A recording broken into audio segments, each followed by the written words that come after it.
Hello!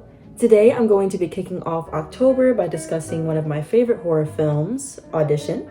I first watched Audition this past winter, and typically I usually avoid horror films unless I'm in a movie theater or I'm with friends. They typically freak me out, but this past winter I was just looking for new stuff to watch. I had realized I didn't really have a lot of favorite films in the horror genre, and I think I had grown a little bit in my years and I was not as afraid to watch them by myself. And luckily I wasn't, because this has definitely grown to be one of my favorite, not just horror films, but favorite films of all time. Between the 16mm lens paired with the dreamy, hazy-like filter, to the various color palettes in the film ranging from heavy interior earth tones of the house of the protagonist to saturated and domineering blues and reds during the more intense scenes, to the classic 90s office interior, the casting and on-scene chemistry, the twists and turns of the plot, the writing, the soundtrack. There are just so many elements in this film that contribute to why I have become thoroughly obsessed with it. Audition faced a lot of controversy after its release to the public for being horrific and vulgar, themes that weren't readily accepted in Japan at the time, but that were nearly trending in the US, which speaks to its overseas success as a film. The film was released in October of 1999 at the Vancouver International Film Festival, and it was released by the production company Omega Project, who had just previously released The Ring in 1998. So that was kind of, setting the tone for what the audition was going to be. The film was directed by Takashi Miike and was filmed in 3 weeks, which allegedly was long for Miike, seeing as his previous works had been filmed in 2 weeks or less. And majority of his other works also tended to be more psychological thriller horror-like, so the reaction to Audition was really nothing new for him as a director, which is pretty interesting. Definitely had to watch this film during the daytime when I first saw it. If you've seen American Horror Story Asylum, I will kind of compare it to that. And typically, I really can't handle gore and bodily mutilation and all that stuff. And honestly, when I watch the film now, I have to skip through certain parts of it. The first time I just watched it all the way through and it didn't even really register what was happening because I was so freaked out. But yeah. The Audition is about a widowed man, Shigeharu Ayama, played by Ryo Ishibashi, who works with his coworker to hold a fake audition with the intentions to find a new wife for him after his son raises concern for his well-being after being single for 7 years. During the audition process, he comes across the CV of Yamazaki Asami, played by Ihishina, and falls in love at first sight. It was a wrap for this man from this point forward. Audition presents an interesting commentary on the social conditions of Japan at this time, and even currently. In the beginning, Shigeharu's coworker makes a comment saying, "Everyone in Japan is lonely." The population rate has been declining in Japan for about the last century, and this is due to many reasons, but the main one being that the workforce is so demanding that just people don't have time to date. Audition can be interpreted as a look into the desperation that one may feel to find love in circumstances such as these. And I hate to even bring up gender roles, but especially being a man looking for a woman after being widowed, you're not really going to be thinking about the nitty gritty, and that comes up a lot in the film. The protagonist was definitely giving us Carrie Bradshaw vibes in this film, and yes, I'm going to bring up Sex and the City any chance I get. Now for the plot. There are many videos out about Audition already, and I don't want to rehash what everyone else has said, and I would also like to focus on other elements, so I'm just going to go over the essentials. This film is honestly a lot, and there are a lot of parts that I have to skip through, as I mentioned earlier, but regardless of that, let's start from the top. The way Miike starts the film is absolutely beautiful. We have a child that we don't know yet walking down a long hospital hallway with a note saying, "Mom, get well soon." We see a sick woman and a man that we presume to be her husband laying at her side. She flatlines not too long into the sequence and almost right before her son enters the room. The father doesn't even have enough time to process what's happened before he's faced with his son. And I think Ryo does a really great job at portraying these emotions.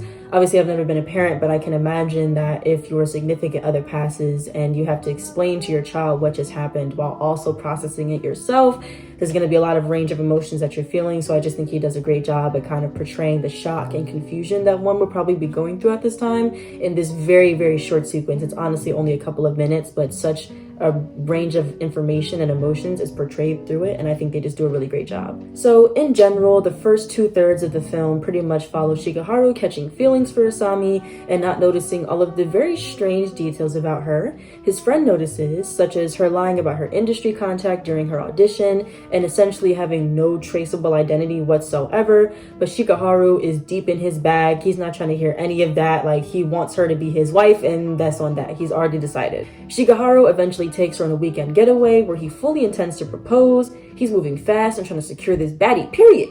I can respect it.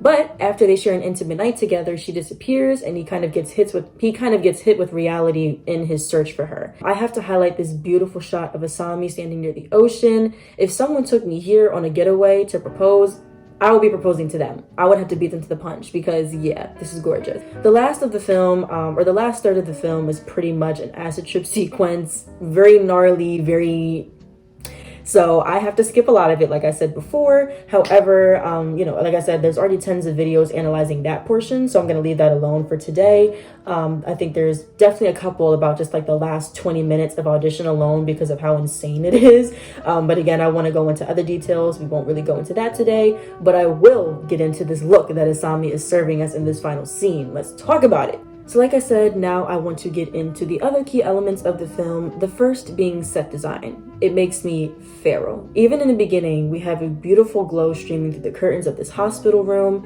and I love the minimalist design of the room with the one small plant on the windowsill, and it's overall a very beautiful backdrop to such a sad beginning to the film, creating a very attention-grabbing contrast in my opinion. I love the bar scene where Yasuhisa, played by Jun Kunimura, and Shigeharu are discussing the fake audition idea. It was giving me very much the Shining vibes, where the protagonist of The Shining's name is skipping me right now, but when he was in the bar talking to the bull, y'all know what I'm talking about. That's sad. I need to, cut that. Anyways. A little slow tonight, isn't it?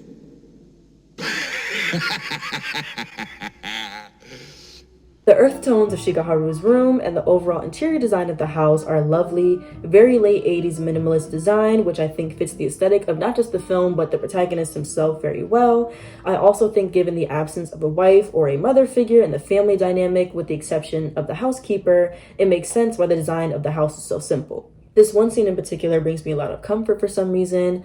The light streaming through the egg white curtains, bleeding through the red and green carpet, flowing into the mixed brown earth tones of the room is just gorgeous to me. Like, I live for this type of stuff.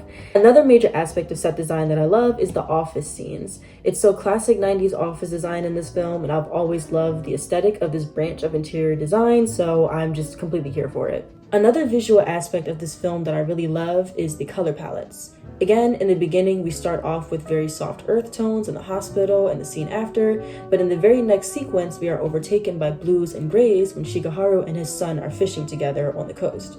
This is pretty consistent up until later in the film, and as the feel gets more intense and unsettling throughout the duration, warm oranges and saturated reds begin to take over the palette at that point. It's interesting to me how blue and red go back and forth a lot in the last portion of the film. The red pairs with the more subtly intense scenes, such as Asami and Shigeharu speaking at the restaurant, and a vision of his late wife warning him not to marry her. The blue pairs with more obviously unsettling scenes, such as when adult Asami is being punished by her dance instructor through the perspective of herself as the young girl. In most cases, the use of these color palettes would be the opposite in any other film that you watch, and I don't doubt at all that that was intentional. Additionally, the costume design of this film is gorgeous. From the moment Asami stepped on the scene, my sis was giving us everything. She was giving us everything. For majority of the film, we see her in all white ensembles, so I'm kind of trying to honor her today. And even when she's not in all white, the color is still a main aspect of her outfit. On her second date with Shigeharu, she has on a beautiful red fur coat, but she still has white on under it. And in the final moments of the film, when she's giving us dominatrix realness, she's still incorporating white components into her outfits. During the scene where all the girls come to audition for the fake film, every single one of them is giving us 90s chic Japanese realness in one way or another. Side note, I absolutely love how they switch between the VHS playback of the tapes and the 16mm lens they were using to shoot during this scene, and the extremely plain layout of the room makes the girl stand out even more. Even Asami was dressed very simply. She had no makeup on, a very typical 90s haircut, very simple to the point, but she stands out since the backdrop is even more plain than that. Of course, we're also drawn to her because the film set up a lot of suspense to her coming onto the set, but yeah.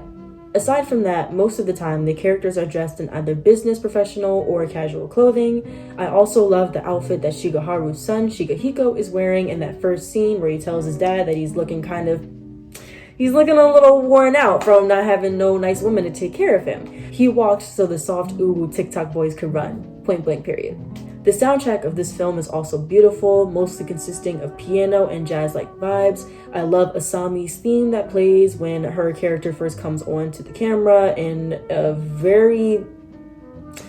It's an interesting scene. I honestly still don't understand it to this day, but when we first see her, we're technically not seeing her. We're seeing her child version of herself. Again, I'm not going to get into the nitty-gritty of the plot and the plot twist. I'm probably going to do another video about that, but for now, we're just going to keep it at the soundtrack is gorgeous, so watch the film.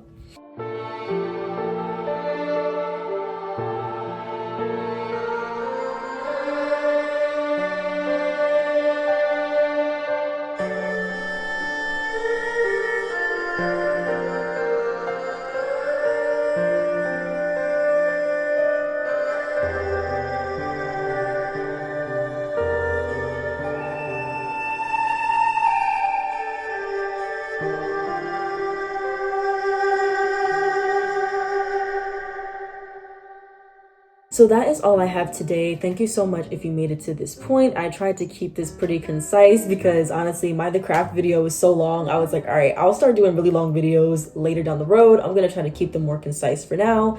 Again, I just wanted to stray away from doing a lot of plot recap or analysis, but I may and probably will do another video down the road, like actually unpacking specific parts of the film, small things that I think are overlooked after watching it a whole bunch. The dialogue, more parts about that. I'll probably focus on that more, the casting, all of that good stuff. So if you're into disturbing psychological thriller-esque horror films with some, I want to say tasteful gore, but it's not tasteful at all. It's pretty gnarly and gross. But if that is your niche, then I would definitely recommend adding this to your watch list for spooky season. Every time I watch it, I find an extra detail or something that makes me love it even more. So again, thank you so much if you made it here. Please subscribe because I plan to do more videos this month about my favorite horror films. I'm going to try to do them every weekend. If I'm successful, we will have to see, but I'm going to try. So if you would like to know which videos I'm talking about or which films that I analyze, be sure to subscribe. And if you enjoyed this video, please give me a like and I will see you next time. Thank you.